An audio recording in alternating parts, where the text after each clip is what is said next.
ಜ್ಞಾನದ ದೀವಿಗೆ ಹೊಳೆಯುವ ಭವಿಷ್ಯ ವಾಣಿಜ್ಯ ಲೋಕಕ್ಕೆ ಸ್ವಾಗತ ಸುಸ್ವಾಗತ. Hello students, welcome to Neela commerce academy. ಇವತ್ತು ನಾನು ತಗೊಂಡಿರುವಂತ ಅಕೌಂಟ್ ಅಲ್ಲಿ ಸೆಕೆಂಡ್ ಪಿ ಯು ಸಿ ದವರಿಗೆ ಸ್ಯಾಕ್ರಿಫೈಸ್ ರೇಷಿಯೋ ಸಂಬಂಧಪಟ್ಟಂಗೆ ಒಂದು ಪ್ರಾಬ್ಲಮ್ ಅನ್ನು ಇವತ್ತು ಹೇಳ್ತಾ ಇದ್ದೇನೆ. ಅದಕ್ಕಿಂತ ಮುಂಚೆ ಸ್ಯಾಕ್ರಿಫೈಸ್ ರೇಷಿಯೋ ಅಂದ್ರೆ ಏನು ಅನ್ನೋದನ್ನ ತಿಳ್ಕೊಳ್ಳೋಣ. In case of admission of A new partnership ಅಲ್ಲಿ ಆಲ್ರೆಡಿ 2 ಅಥವಾ 3 ಪಾರ್ಟ್ನರ್ಸ್ ಇರ್ತಾರೆ. ಹೊಸದಾಗಿ ಒಬ್ಬ ಪಾರ್ಟ್ನರ್ನ ಅಡ್ಮಿಟ್ ಮಾಡ್ಕೋತಾರೆ. In the sense as a new partner. ಒಬ್ಬ ಪಾರ್ಟ್ನರ್ ಹೊಸದಾಗಿ ಬಂದಾಗ ಏನಾಗುತ್ತೆ ಅಂದ್ರೆ they have to sacrifice some portion of their share of profit in favour of the new partner ಅಂತ ಹೇಳಿ.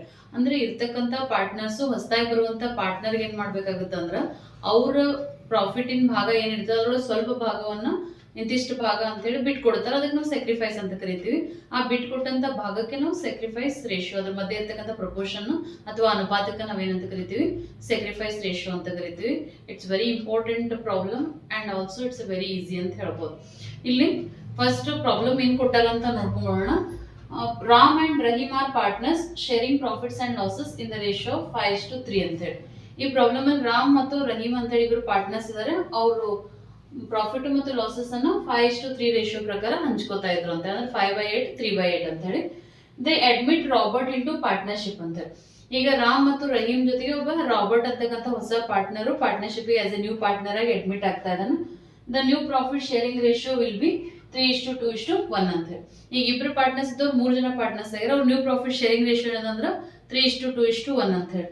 3:2:1 ಅಂದ್ರೆ 3/6 2/6 1/6 ಅಂತ ಹೇಳಿ. ಅಂದ್ರೆ ಓಲ್ಡ್ ಪ್ರಾಫಿಟ್ ಶೇರಿಂಗ್ ರೇಷಿಯೋ ಮತ್ತು ನ್ಯೂ ಪ್ರಾಫಿಟ್ ಶೇರಿಂಗ್ ರೇಷಿಯೋ ಎರಡು ಪ್ರಾಬ್ಲಮ್ ಅಲ್ಲಿ ಕೊಟ್ಟಿರ್ತಾರ. ನಾವು ಇಲ್ಲಿ ಫೈಂಡ್ ಔಟ್ ಮಾಡ್ಬೇಕಾಗಿರೋದು ಏನಂದ್ರೆ calculate new profit sharing ratio. It's called as shortly NPSR ಅಂತ ಕೂಡ ಕರಿತೇವೆ. ಇದಕ್ಕೆ ಇದನ್ನ ಹೆಂಗ್ ಕ್ಯಾಲ್ಕುಲೇಟ್ ಮಾಡ್ಬೇಕು ಅನ್ನೋದನ್ನ ಈಗ ಸ್ಟೆಪ್ ಬೈ ಸ್ಟೆಪ್ ನಿಮ್ಗೆ ಎಕ್ಸ್ಪ್ಲೇನ್ ಮಾಡ್ತಾ ಹೋಗ್ತೀನಿ. ಮೊದಲು ಫಾರ್ಮುಲಾ ಏನಿದೆ ನೋಡ್ಕೊಂಬೋಣ. ಸ್ಯಾಕ್ರಿಫೈಸ್ ರೇಷಿಯೋದ ಫಾರ್ಮುಲಾ ಏನಂದ್ರೆ old share minus new share ಅಂತ ಹೇಳಿ. ಅಂದ್ರೆ ಅವ್ರದ್ದು ಓಲ್ಡ್ ಪ್ರಾಫಿಟ್ ಶೇರ್ ಒಳಗ ನ್ಯೂ ಪ್ರಾಫಿಟ್ ಶೇರ್ ಏನಿದೆ ಮೈನಸ್ ಮಾಡಿದ್ರೆ ನಮ್ಗೆ ಅವರೆಷ್ಟು ಸ್ಯಾಕ್ರಿಫೈಸ್ ಮಾಡ್ಯಾರ ಅನ್ನೋದು ಏನಾಗುತ್ತೆ ಗೊತ್ತಾಗುತ್ತೆ. ಇದು ಸಂಬಂಧಪಟ್ಟಿದ್ದು sacrifice ratio only for old partners ಅಂತ ಹೇಳಿ. ಅಂದ್ರೆ ಓಲ್ಡ್ ಪಾರ್ಟ್ನರ್ಸ್ ಮಾತ್ರ ಸಂಬಂಧಪಟ್ಟಿರ್ತದ.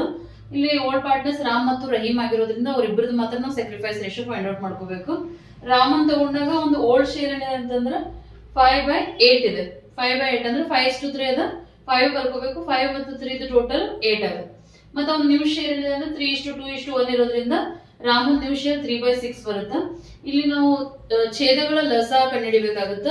8 ಮತ್ತು 6 LCM ಹೆಂಗ್ ಫೈಂಡ್ ಔಟ್ ಮಾಡ್ಬೇಕಂದ್ರೆ ನಾನು ಇಲ್ಲಿ ಕ್ಯಾಲ್ಕುಲೇಟ್ ಮಾಡಿದೆ ನೋಡ್ರಿ. ನೀವು ಆಲ್ರೆಡಿ ಮ್ಯಾಥಮೆಟಿಕ್ಸ್ ಒಳಗ ಪ್ರೈಮರಿ ಸ್ಕೂಲಿಂದಾನೆ ನಮ್ಗೆ LCM ಕ್ಯಾಲ್ಕುಲೇಷನ್ ಎಲ್ಲ ಕಲ್ಸಿರ್ತಾರ. ಅದ್ರ ಪ್ರಕಾರ ನಾವು LCM ಮಾಡಿದ್ರೆ ಇಲ್ಲಿ 8 ಮತ್ತು 6ನ ಆಸ್ ಇಟ್ ಇಸ್ ಬರ್ಕೋಬೇಕು. ಯಾವ ಮಗ್ಗಿ ಒಳಗೆ ಬರ್ತಾವ 8 ಮತ್ತು 6 ಅಂತ ನೋಡಿದಾಗ 2 ಮಗ್ಗಿ ಒಳಗೆ ಬರ್ತಾವ. 2 ಟೇಬಲ್ನಾಗ ಬರ್ತದ. 2 4 8 2 3 6. ಅದೇ ಟೈಪ್ ಮತ್ತೆ 2 2 4 ಅದು 3 ಹೋಗಲ್ಲ. 2ರಿಂದ 3 ಆಸ್ ಇಟ್ ಇಸ್ ಇಡ್ಬೇಕು. ಅನಂತರ 2 1 2 3 ಸೇಮ್ ಆಸ್ ಇಟ್ ಇಸ್ ಇಟ್ಕೋತಾ ಹೋಗ್ಬೇಕು. ಒಂದ್ ಬರೋಸ್ನ ಮಾಡ್ತಾ ಹೋಗ್ಬೇಕು ನಾವು. ಆಮೇಲೆ 1 ಆಸ್ ಇಟ್ ಇಸ್ ಇರ್ತದ. 3 1 3 ಅಂತ ಹೇಳಿ. ಇಲ್ಲಿ ಏನ್ ನಂಬರ್ಸ್ ಬಂದಿರ್ತಾವ ಅವೆಲ್ಲ ನಾವು ಮಲ್ಟಿಪ್ಲೈ ಮಾಡ್ಬೇಕು. 2 2 4 4 8 8 3 24 2 2 4 4 2 8 8 3 24 ಅಂತ ಹೇಳಿ. ಅಂದ್ರೆ ಲಸ ಅಂತ ಕರಿತೀವಿ ನಾವು LCM. ಇಲ್ಲಿ ಭಿನ್ನರಾಶಿ ಇದ್ದಾಗ ನಾವು ಪ್ಲಸ್ ಮೈನಸ್ ಮಾಡ್ಬೇಕಾಗಿ ಬಂದಾಗ ಛೇದಗಳ ಲಸ ತೆಗಿಬೇಕಾಗುತ್ತೆ. We have to take the LCM of the denominators ಅಂತ ಹೇಳಿ. ಇಲ್ಲಿ ಡೆನಾಮಿನೇಟರ್ 8 ಮತ್ತು 6 ಆಗಿರೋದ್ರಿಂದ ಅವುಗಳ LCM 24 ಬಂದದ. 24 ಆಸ್ ಇಟ್ ಇಸ್ ಬರ್ಬೇಕು. ಬರ್ಕೋಬೇಕು. ಇಲ್ಲಿ ಬರ್ಕೊಂಡಾದ ನಂತರ ಈ 8 24 8 ಟೇಬಲ್ನಾಗ ಯಾವ್ದು ಇದರಿಂದ ಬರುತ್ತೆ ಅಂತ ನೋಡ್ಕೋಬೇಕು. ಹೌ ಮಚ್ 8 ಹೌ ಮಚ್ 24 ಅಂದಾಗ 8 ಎಷ್ಟಲೇ 24 ಬರುತ್ತಾ 8 3 24 ಅಂತ ಹೇಳಿ. ಅದು ಎಷ್ಟಲೇ ಬರುತ್ತೆ ಅದು ನಾವು ಮೇಲ್ಗಡೆ ಬರ್ಕೋಬೇಕು. ಇಲ್ಲಿ ಅದೇ ರೀತಿ 6 ಎಷ್ಟಲೇ 24 6 ಹೌ ಮಚ್ 24 ಅಂದಾಗ 6 4 24 ಬರುತ್ತೆ. ಆ ನಂಬರ್ ಅನ್ನು ಮೇಲ್ಗಡೆ ಬರ್ಕೋಬೇಕು. After that we have to multiply these 2 numbers. 5 3 15 3 4 12 ಅಂತ ಹೇಳಿ. ಅಂದ್ರೆ 5 3 15 3 4 12 ಬರುತ್ತೆ. 15 12 ಮೈನಸ್ ಮಾಡಿದ್ರೆ ಇಲ್ಲಿ 3/24 ಬರಿತೀವಿ. ಹೆಂಗ್ ನಾವು ರಾಮನ್ ಕ್ಯಾಲ್ಕುಲೇಷನ್ ಮಾಡಿದ್ವಿ ಅದೇ ತರ ಏನ್ ಮಾಡ್ಬೇಕಂದ್ರೆ ರಹೀಮನ್ ಕ್ಯಾಲ್ಕುಲೇಷನ್ ಮಾಡ್ಬೇಕು. ರಹೀಮನ್ ಓಲ್ಡ್ ಶೇರ್ 3/8 ಅದ. ಅವ್ನ ನ್ಯೂ ಶೇರ್ 2/6 ಅದ. ಅಗೇನ್ 8 and 6 LCM ನಾವು ಆಲ್ರೆಡಿ ಫೈಂಡ್ ಔಟ್ ಮಾಡೋದ್ರಿಂದ ಅದನ್ನ ಡೈರೆಕ್ಟ್ ಆಗಿ ಬರೀಬಹುದು. 8 3 24 6 4 24 ಅಂತ ಹೇಳಿ. ಅಂದ್ರೆ 8 3 24 6 4 24 ಅಂತ ಹೇಳಿ. ಇವನ್ ಮಲ್ಟಿಪ್ಲಿಕೇಶನ್ ಮಾಡ್ಕೋತೀವಿ. 3 3 9 2 4 8 ಅಂತ ಹೇಳಿ. 9 - 8 1 ಬರುತ್ತೆ. 1/24 ಅಂತ ಹೇಳಿ.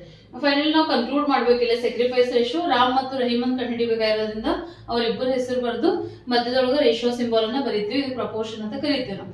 ಇಲ್ಲಿ ರಾಮಂದ್ ಎಷ್ಟು ಬಂದ 3/24 ಅದ. ರಹೀಮ್ ಒಂದು 1/24 ಅದ. ಇವು ಡೆನಾಮಿನೇಟರ್ ಈಕ್ವಲ್ ಇರೋದ್ರಿಂದ ಅವ್ನು ನಾವ್ ಏನ್ ಮಾಡ್ಬೇಕಂದ್ರೆ ಲಾಸ್ಟ್ ಸ್ಟೆಪ್ ಒಳಗೆ ಬಿಟ್ಕೊಟ್ಟು ಇಲ್ಲಿ ಏನ್ ಅಂಶದೊಳಗೆ ಏನ್ ಇರ್ತದಲ್ಲ ನ್ಯೂಮರೇಟರ್ಸ್ ಒಳಗೆ ಏನಿರುತ್ತೆ ಅದನ್ನ ಮಾತ್ರ ಬರಿಬೇಕಾಗುತ್ತೆ. So then sacrifice ratio will be 3:1 ಅಂತ ಹೇಳಿ. ಈ ರೀತಿ ಸ್ಯಾಕ್ರಿಫೈಸ್ ರೇಷಿಯೋನ ನಾವೇನ್ ಮಾಡ್ಬೋದು ಈಸಿಯಾಗಿ ಕ್ಯಾಲ್ಕುಲೇಟ್ ಮಾಡ್ಬೋದು. ಜಸ್ಟ್ ಓಲ್ಡ್ ಶೇರ್ ಒಳಗ ನ್ಯೂ ಶೇರ್ ಮೈನಸ್ ಮಾಡಿದ್ರಿ ಅಂತಂದ್ರೆ you will get the sacrifice ratio. Thanks for watching.